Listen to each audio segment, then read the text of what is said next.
E louvado seja Deus, vamos para o que é melhor dentro de um culto de adoração a Deus, que é sermos alimentados pela palavra dEle, pela presença dEle. E assim, não é uma palavra muito gostosa, mas são ensinamentos que nos levam a crescer na presença de Deus. São ensinamentos que vão transformar a nossa mente, para a gente não ser subjugado pelo erro, e depois a gente ser condenado porque a gente falou, mas eu não entendia dessa forma. A oportunidade que Deus nos dá, mais uma vez, é de entendermos os ensinamentos dEle, abrirmos o nosso coração, sermos tratados, crescermos para a glória dEle, e as aflições não serem o maior peso, mas o maior peso que nós deveríamos carregar é o amor de Cristo, porque o amor dEle é o que Ele carregou por você e por mim na cruz. Ele levou sobre si tudo que nós tínhamos de condenação. Esse é o amor que Ele tem por nós. Então, aquilo que Ele tirou das nossas costas, nós não podemos buscar novamente, porque nós não temos esse direito. Nós precisamos viver o novo de Deus e falar do amor de Deus, da graça que já nos alcançou, amém? Então, amados, essa palavra, ela nos traz um direcionamento, e vamos lá. Passos alinhados com o propósito.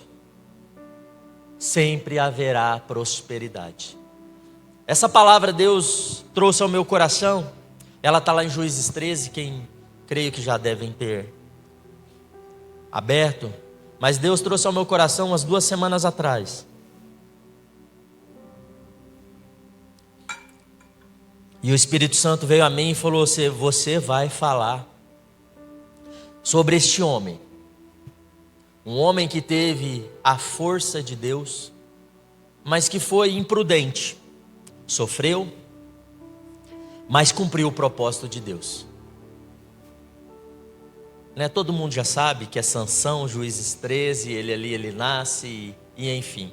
Vamos ler um pouquinho da palavra de Deus, a partir do versículo 2. Havia um homem de Zorá, do clã da tribo de Dan, cujo nome era Manoá. Sua esposa não podia gerar filhos. Certo dia o anjo do Senhor apareceu a esta mulher e lhe anunciou, tu és estéril e não tiveste filhos. Contudo, conceberás e darás à luz a um filho. Portanto, de agora em diante, tome cuidado, não bebas vinho, nem qualquer bebida fermentada, e não comas nenhum alimento considerado impuro e proibido. Porquanto ficarás grávida e terás um filho. Ele terá os cabelos longos, porquanto sobre a cabeça dele não se passará navalha, pois o teu filho será consagrado a Deus como nazireu. Guardem esta palavra, nazireu. Desde o dia do seu nascimento, ele iniciará o processo de livramento do povo de Israel do jugo dos filisteus. Em seguida, a mulher foi contar ao teu marido e disse, um homem de Deus me falou. Um homem que tinha a aparência de um anjo de Deus, tal era seu poder e majestade. Não lhe perguntei de onde vinha, tampouco me revelou o nome, mas ele me prometeu, conceberás e darás à luz a um filho. De hoje em diante não beberás vinho, nem qualquer bebida fermentada, e não comas nenhuma comida impura, porque o menino será, mais uma vez, nazireu de Deus, desde o ventre de sua mãe até a sua morte. Então Manoá implorou a Yahvé em oração, rogo-te, ó Senhor, que o homem de Deus que tu enviaste venha outra vez visitar-nos, para que nos instrua quanto a como devemos agir com este menino quando ele tiver nascido. Deus atendeu a súplica de Manoá e o anjo veio novamente e apareceu à mulher quando ela estava sentada no campo. Manoá, seu marido, não estava com ela neste momento. Imediatamente a mulher correu para comunicar a seu marido o ocorrido e lhe disse, o homem que veio ter contigo outro dia veio outra vez. No mesmo instante Manoá se levantou e seguiu a sua esposa, e foi ao homem e lhe perguntou: foste tu que falaste com minha esposa? E ele afirmou: sou eu. Então Manoá indagou-lhe: quando as tuas palavras se cumprirem, como devemos educar o menino? Como ele deverás proceder? E o anjo de Yahvé esclareceu: de tudo o que proibi a esta mulher deverá ela, pois, abster-se. De todo o que procede da videira não provarás, nem do vinho, nem bebida fermentada. Também não se alimentará de nada cerimonialmente impuro. Tua esposa deverá agir exatamente como a orientei. E Manoá fez um convite ao anjo do Senhor: teremos grande alegria em que fique conosco. Desejamos preparar-te um cabrito. Ao que o anjo do Senhor ponderou: ainda que eu permanecesse convosco, não comeria do teu alimento. Entretanto, se quiseres oferecer um holocausto, consagre a Yahvé, o Senhor. Amados, aqui nós vemos o início de Sansão, o nascimento, a declaração, na verdade, não o nascimento, né? Mas quando o Senhor prometeu à sua mãe, uma mulher estéril, que ela conceberia Sansão, que ele seria um nazireu de Deus. E como nazireu, o nazireu tem regras muito específicas, onde a navalha não passa no cabelo, onde não pode tocar em cadáveres, onde não pode verdadeiramente, né, ter contato com o que é impuro. E aí nós vemos que algumas coisas aconteceram nesta passagem aonde nós vemos o Senhor entregar aquele casal que era estéril, um filho, que foi no capítulo 13 até o 16, aonde Sansão ele morreu. Então se cumpriu a palavra de Deus através da vida de Sansão, porque ele foi nazireu, mas foi um nazireu que não cumpriu totalmente aquilo que lhe era atribuído, porque eu tenho certeza, assim como foi zeloso o seu pai e a sua mãe, né, não desobedecendo o que o anjo do Senhor veio trazer a eles, eu tenho certeza que os pais de Sansão devem ter o ensinado nos caminhos do Senhor, aquilo que ele precisava saber e entender sobre como se comportar, como ser, como levar essa vida de um escolhido de Deus, para se tornar um juiz diante do povo de Deus, para começar a libertação do povo de Israel. E nós vemos que os caminhos do Senhor, eles não podem ser frustrados. É engraçado porque, como eu disse, o Senhor me entregou essa mensagem há 2 semanas atrás, mas Ele concluiu ela no meu coração ontem, né? E Deus veio trabalhando ela gradativamente. Ontem eu estava no café, primeira vez que o café dos pastores aconteceu na Assembleia de Deus Missões. Todos acompanharam, né, vários pontos que tivemos com relação à Assembleia. Eu não estou aqui para denegrir, eu estou aqui para falar que foi uma felicidade muito grande, todo mundo se alegrou. O pastor Elias Longo estava lá também. Ele deixou as portas da igreja abertas para todos, e assim nós precisamos estar, né? Com a lisura do Senhor, com as portas abertas, para que aqueles que querem ver a face do Senhor através da igreja do Senhor, eles adentrem. E a Assembleia ela ficou um tempo afastada, mas esse foi um primeiro passo, aonde eles também trabalharão bastante, né? Na marcha, trabalharão na evangelização da cidade, né? E estávamos lá, e antes da palavra sempre tem um café, né? Um break off, um network ali, que todo mundo fica conversando, enfim. E aí, acabamos de orar, liberando os alimentos. E aí foi muito engraçado como Deus veio falar comigo. Na hora que o pastor acabou de orar e falou: os alimentos estão liberados, tinha uma mesa assim, mais ou menos uns 4 metros, 5 metros de distância, com os alimentos. Alimentos simples, salgadinho, um pão, né, bebida, um suco, enfim.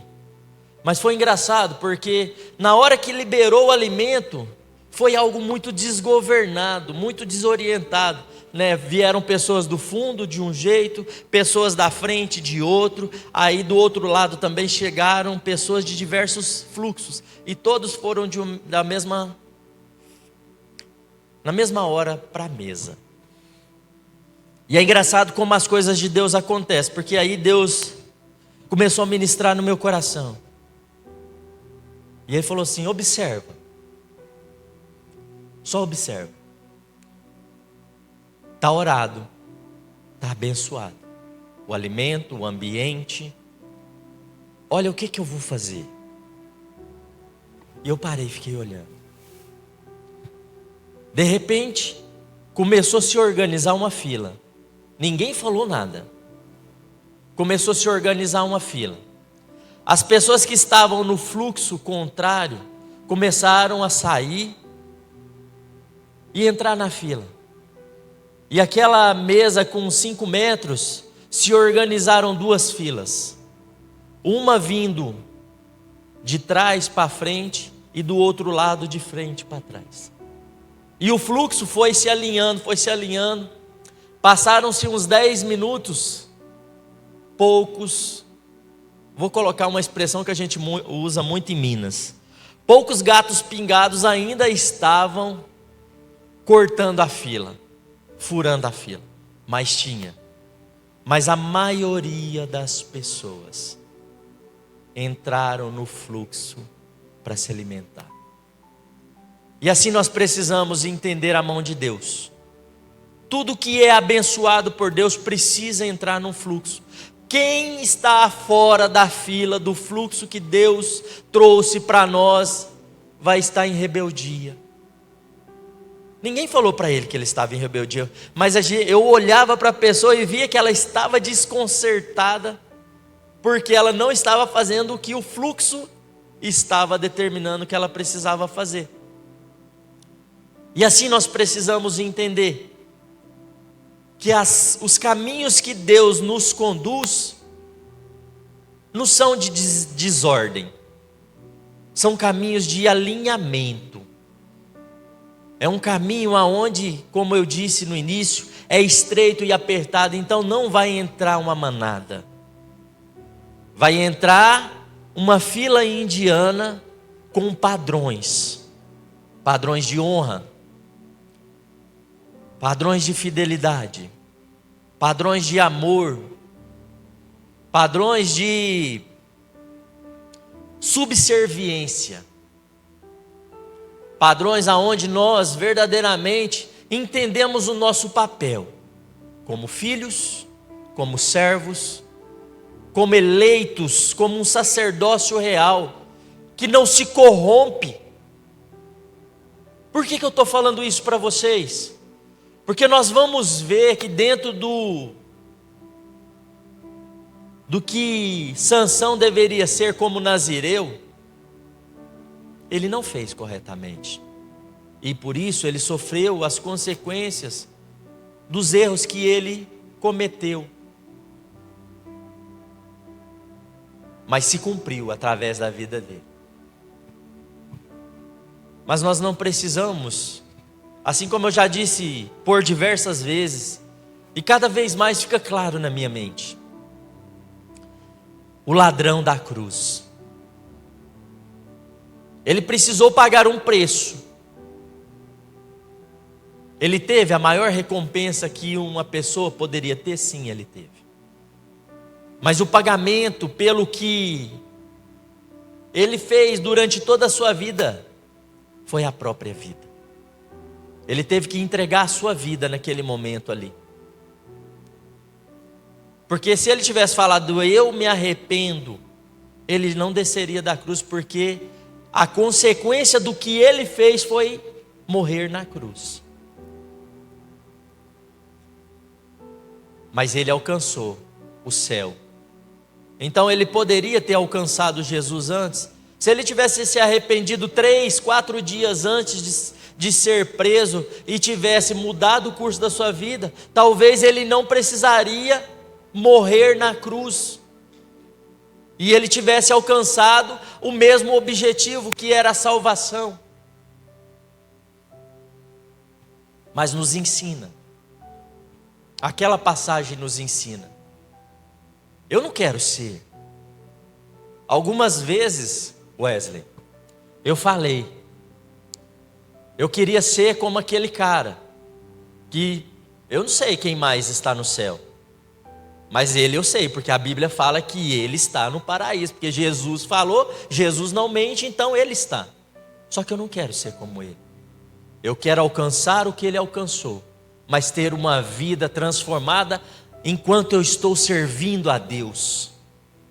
Esse precisa ser o meu objetivo, porque eu não preciso passar pelo vale para declarar que o Senhor vive em mim.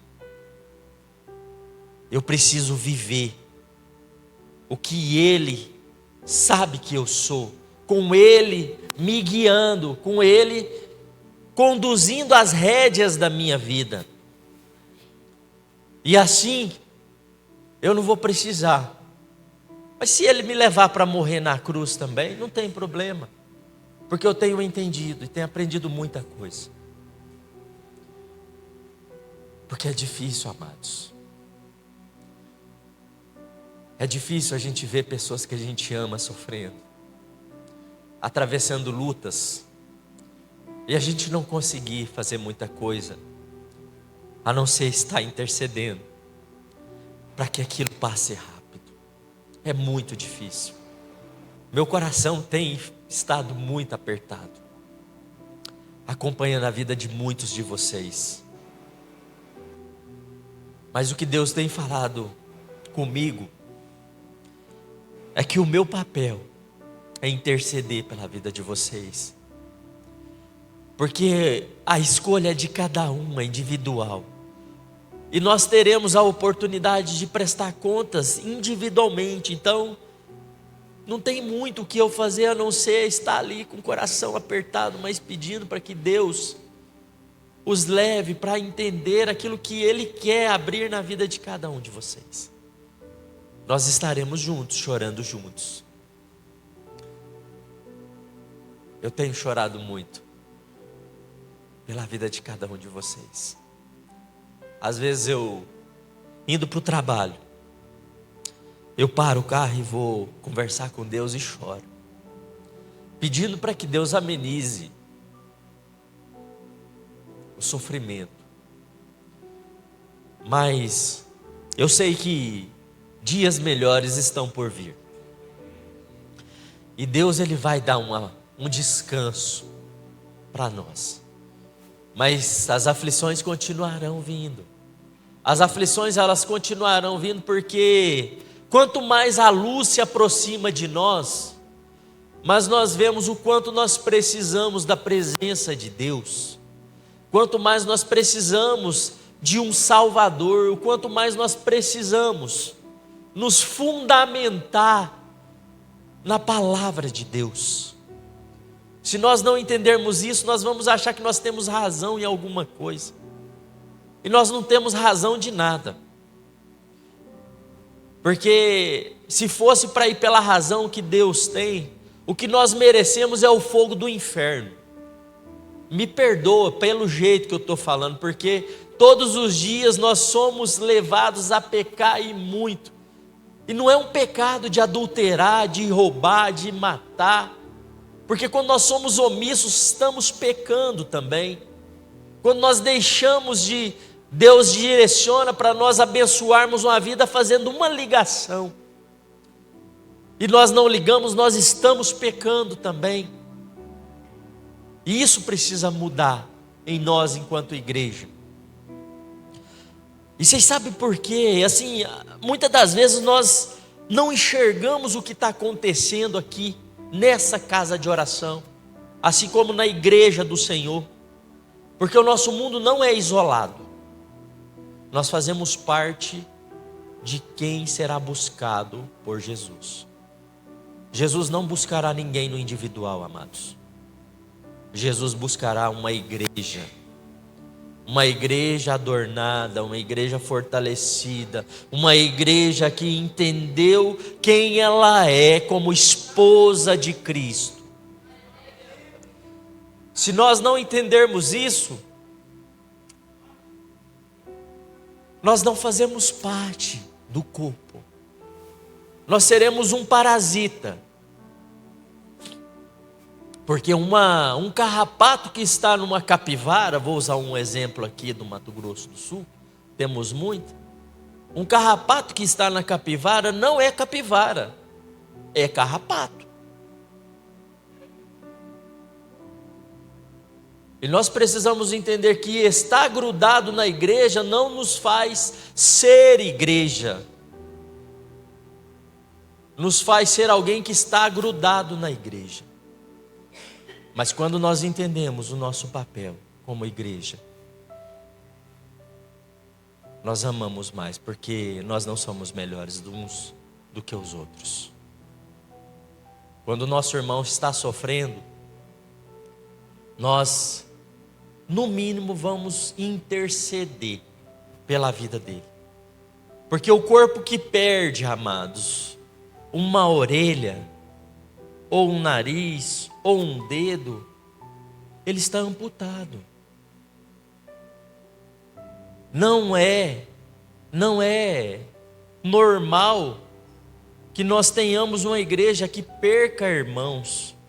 É normal que nós tenhamos uma igreja que receba mais células olfativas, mais cílios no ouvido para ouvir melhor,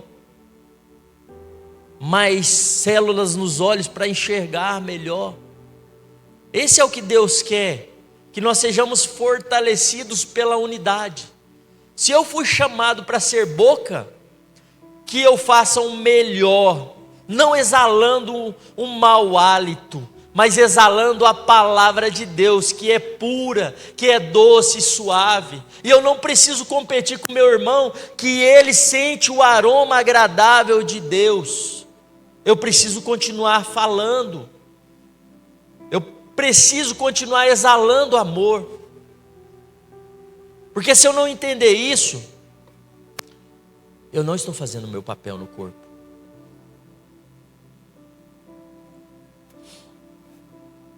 Nós não enxergamos muitas vezes, e eu creio que todos já estão cansados de ouvir aquela expressão do bambu chinês.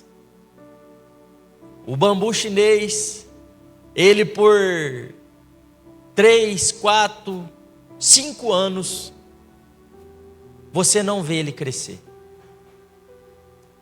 Mas ali ele está criando raízes.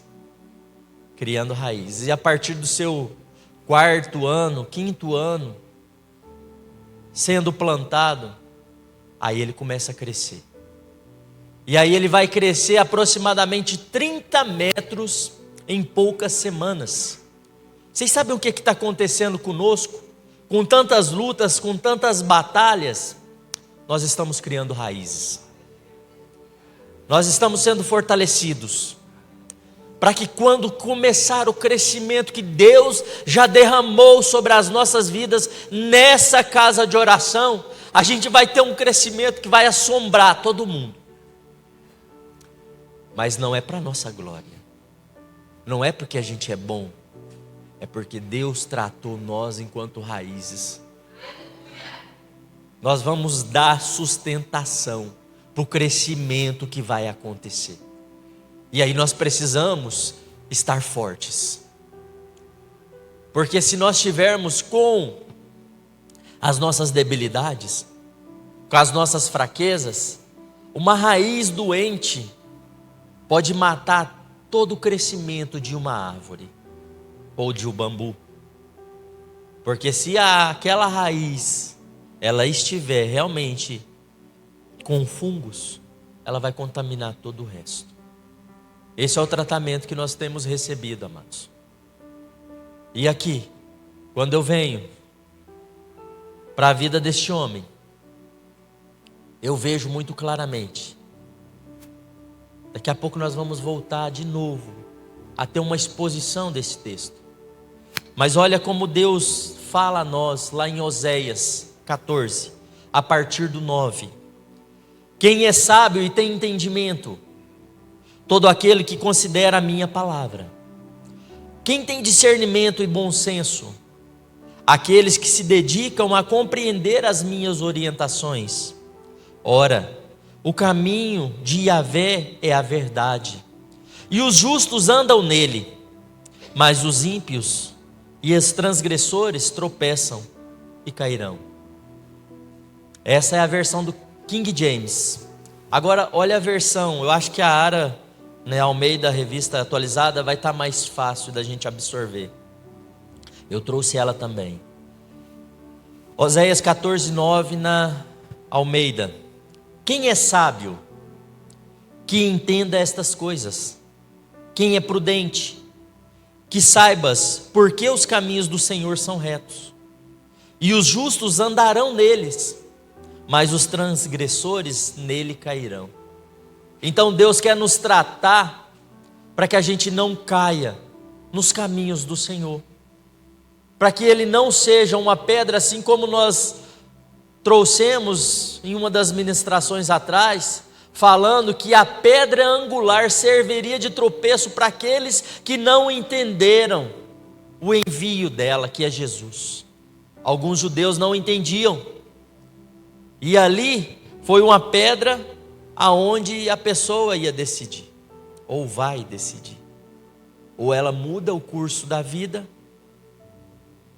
ou ali ela vai tropeçar e vai cair. E sabem por quê? Jó entendeu o porquê. Lá em Jó 42, no 2 diz assim: sei que podes realizar tudo quanto desejardes. Jó falando a Deus. Absolutamente nenhuma das tuas ideias e vontades serão frustradas. Se Deus determinou algo para as nossas vidas, amados, não adianta a gente resistir, não adianta a gente lutar, ela vai se cumprir. Porque é aquele velho ditado que traz, os mais sábios, os mais antigos.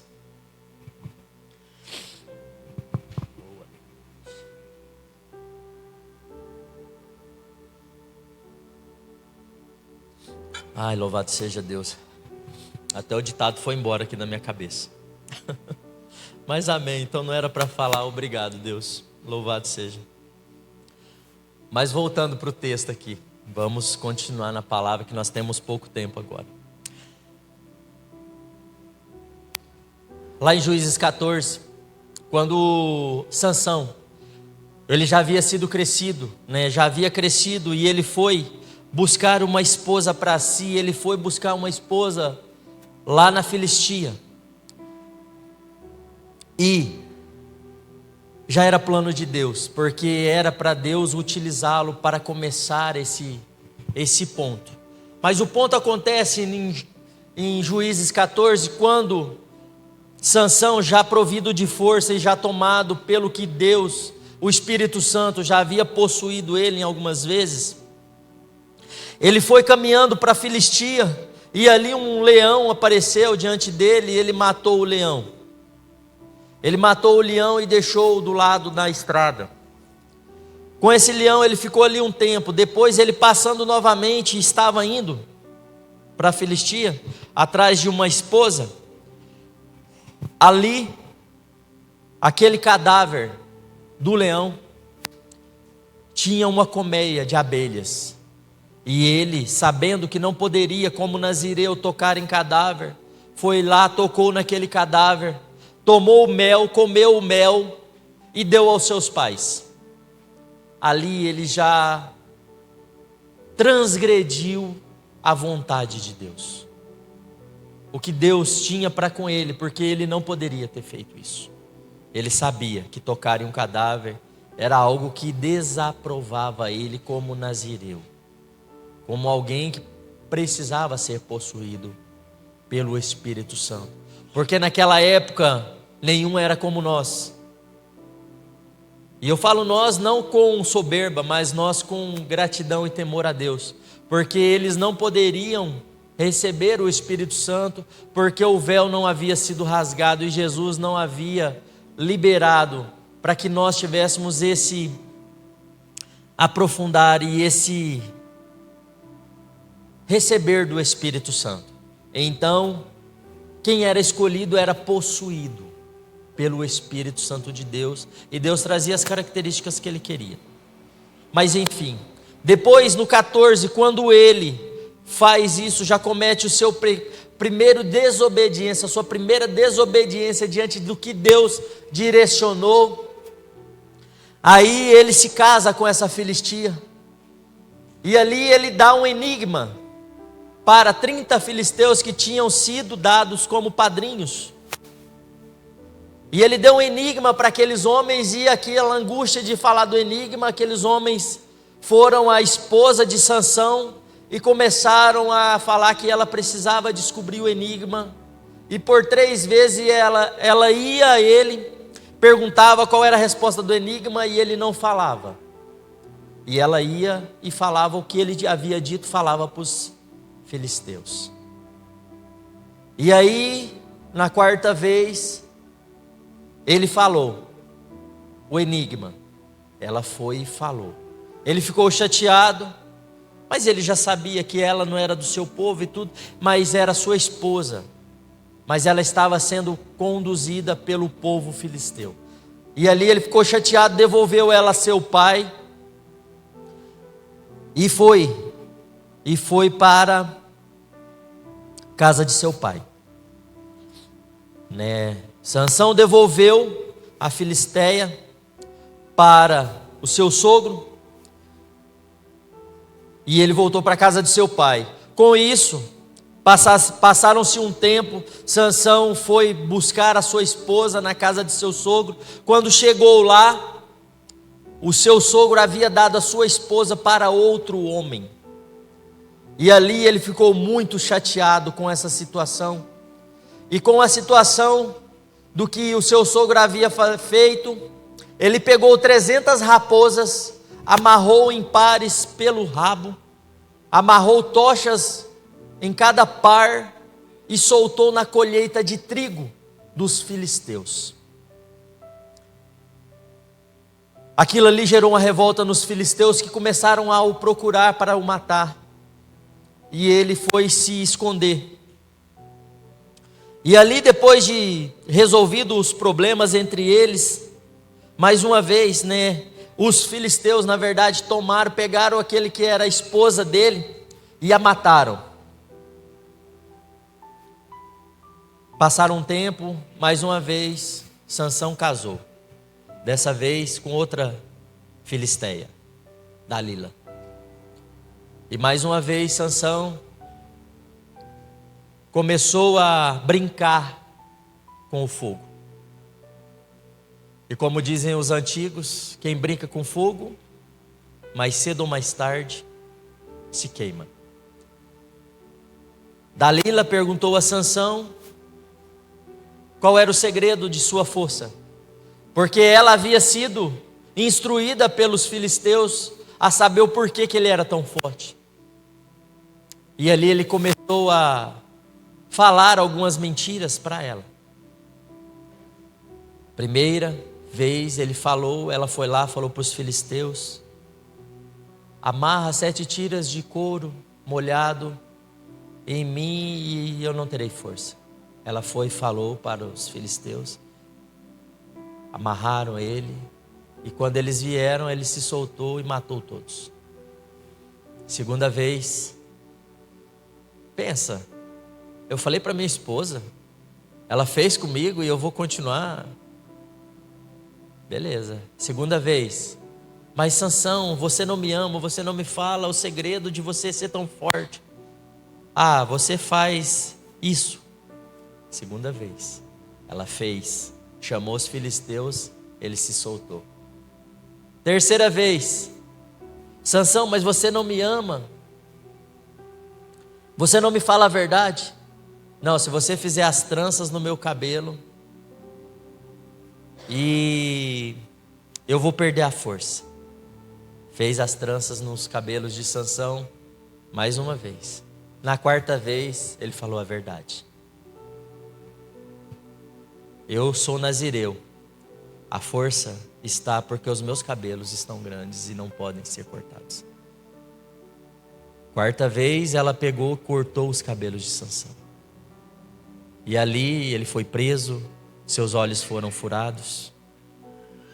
No capítulo 16, Sansão ficou preso rodando um moinho igual um animal por muito tempo. Mas a palavra de Deus, para se cumprir, porque os planos de Deus não podem ser frustrados, a palavra de Deus diz que o cabelo de Sansão cresceu muito rápido. E quando ele foi chamado para ser humilhado pelos filisteus, eles o conduziram e ele pediu para ficar do lado das duas colunas do templo. E ali ele matou mais de 3.000 homens, o que ele não havia feito durante toda a sua vida. Os planos de Deus não podem ser frustrados. O que Deus chamou você e eu para fazermos acontecerá. Mas nós precisamos ser levados para uma prisão, com os olhos furados, flertando com as coisas erradas, flertando com... Ou nós podemos fazer com o coração quebrantado e contrito, como foi dito aqui. Muralhas vão cair. Primeiro hino que foi cantado aqui. Muralhas vão cair. Mas elas só cairão se nós lutarmos para que elas caiam. Quando o povo de Deus, conduzido por Josué, foi levado às muralhas de Jericó, Deus não falou: chega lá na frente das muralhas, para lá que eu vou derrubar e vocês entram. Deus deu instruções claras. Para o bom questionador, ele poderia ter questionado: para que eu vou dar 3 voltas diante dessa muralha? Para que eu vou tocar o chofar? Só obedece, amados. Só obedece. Porque as muralhas só caem quando a gente obedece.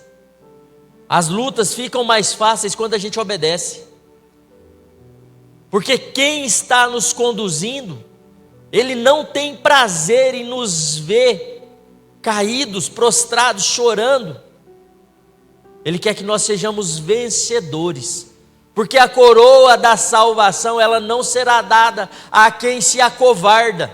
Ela será dada aos vencedores. E para ser vencedor no Senhor, nós precisamos batalhar, nós precisamos lutar, pagar um preço no qual muitas vezes nós vamos ter que deixar o conforto da nossa casa para orar, como nós estamos em alinhamento. E daqui a pouco tudo estará estruturado ministerialmente, né, Paula? Para preparar os lares para a volta de Jesus. E é assim, amados, é assim. Precisa, às vezes, deixar um dia e vir para a oração, para Deus entender o quanto nós estamos dispostos a lutar para vencer aquela batalha.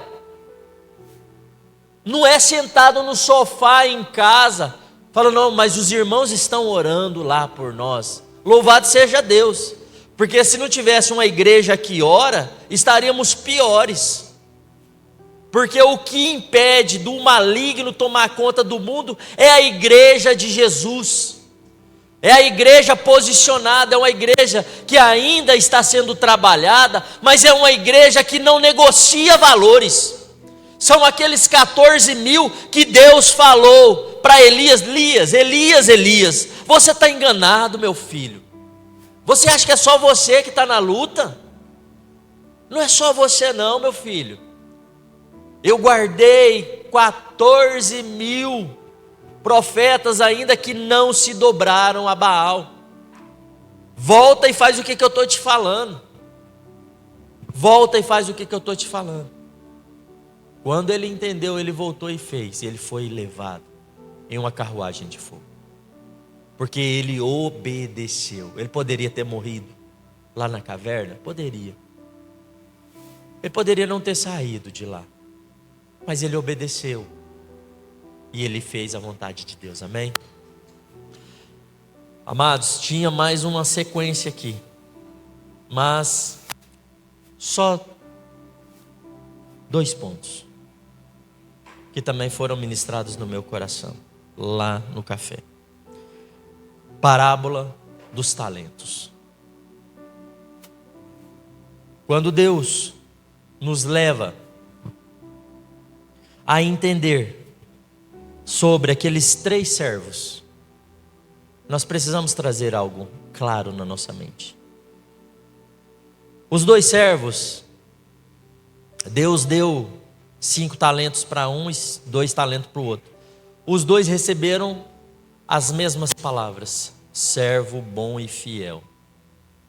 Tu fostes obediente no pouco, então eu te colocarei no muito. Vai para dentro. Agora, o mau e negligente, ele recebeu uma sentença também. Servo mau e negligente. Tu sabias que eu era desse jeito, por que você não, pelo menos, colocou o meu dinheiro a juro? E me devolvia com juros, ao invés de sentir medo e esconder o talento debaixo, ou enterrar o talento. E quando nós entendemos esses 2 adjetivos que aquele Senhor deu ao servo mau e negligente, às vezes a gente acha que ser mau é ser mal no sentido de fazer o mal para os outros. E aquela pessoa, ela foi má consigo mesma. Porque esse sentido mal aqui, que vem do grego pomerós, esse mal aqui é a pessoa que faz as coisas de mau agrado, de qualquer jeito, de uma forma que é ruim. Não é que está fazendo mal para os outros, está fazendo mal para si mesmo. Ah, não, mas vou pegar o exemplo aqui dos ministros. Glória a Deus que não é esse o exemplo da nossa casa, mas que vem aqui tocar para o Senhor, mas vem, não, é porque eu estou na escala. Sabe, eu vou só porque eu tenho que ir. Isso é um servo mau. É um servo que não faz para ser grato ao seu Senhor. É um servo que não faz realmente entendendo o que precisa entregar. E aí tem o ponto do negligente, que é o kineros. A pessoa que enrola, que é tardio, que faz de qualquer jeito. Sabe, então aquele Senhor disse para esse que era mau e negligente: o que você recebeu, dá para o que fez multiplicar. E você está fora. Pesado, mas é a verdade. Essa parábola nos mostra muito sobre o final dos tempos. Não adianta a gente achar que vai entregar de qualquer jeito para Deus. É clareza. Eu não quero que vocês saiam daqui hoje com um peso, falando, mas eu não tenho entregado o meu melhor. Eu fui por alguns momentos negligentes com a vontade de Deus. Eu quero que vocês saiam daqui hoje com o sentimento de falar assim, não, eu posso melhorar. E não tenham medo, porque o que fez aquele servo não entregar o seu melhor está lá no versículo 24, e diz assim, chegando finalmente o que tinha recebido apenas um talento, explicou: Senhor, eu te conheço, sei que és um homem severo, que colhe onde não plantou e ajunta onde não semeou. Por isso tive receio, eu tive medo, e escondi no chão o meu talento. Aqui está, toma de volta o que te pertence. Você sabe por que o medo é tão condenado na Bíblia? Lá em Apocalipse 21 diz assim, no 8: mas quanto aos medrosos e aos incrédulos e aos abomináveis, e aos homicidas, e aos adúlteros, e aos feiticeiros, aos idólatras, e a todos os mentirosos, de novo, a sua parte será no lago ardente do fogo e enxofre, que é a segunda morte. O medo nos leva a não receber aquilo que Deus determinou sobre as nossas vidas. Nós não podemos ter medo. Nós precisamos ser ousados na presença do Senhor, ser tratados, não com soberba, assim como o Kleber disse ontem aqui, né? Não posso ficar aqui na frente como ministro de louvor, talvez aqui é para chegar mais perto de você. Eu não posso vir aqui na frente porque transmite uma sensação de soberba. Mas eu também não posso ficar escondido aqui atrás, porque isso remete a medo. Então, eu preciso ficar aonde me cabe, aonde é meu posicionamento. A Laone entendeu hoje. É porque eu já havia falado para ela, né, um tempo atrás, mas ela é bênção, é filha amada. Amém? Ela entendeu. Sempre a gente tem a oportunidade, amados, de consertar os nossos erros enquanto vida tivermos. É isso que Deus quer de nós, que nós cresçamos, que nós avancemos, sabendo que nós precisamos do Senhor, não fazendo como Sansão, que ele pediu perdão a Deus. Ele falou: Deus, eu errei, mas me dá forças, só mais uma vez, só para eu cumprir o meu propósito, e eu farei.